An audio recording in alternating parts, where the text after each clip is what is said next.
सांगलीत शोभेच्या दारू कारखान्यात भीषण स्फोट, 2 जखमी.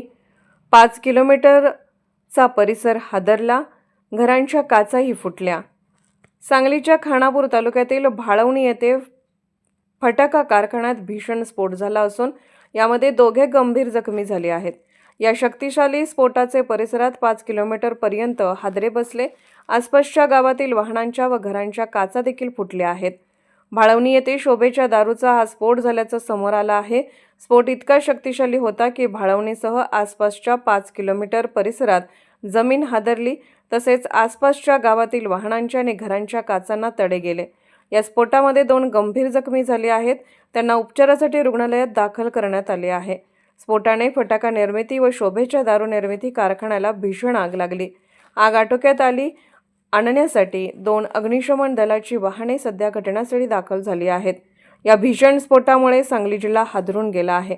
महाराष्ट्र टुडे मराठीसाठी ब्युरो रिपोर्ट, सांगली.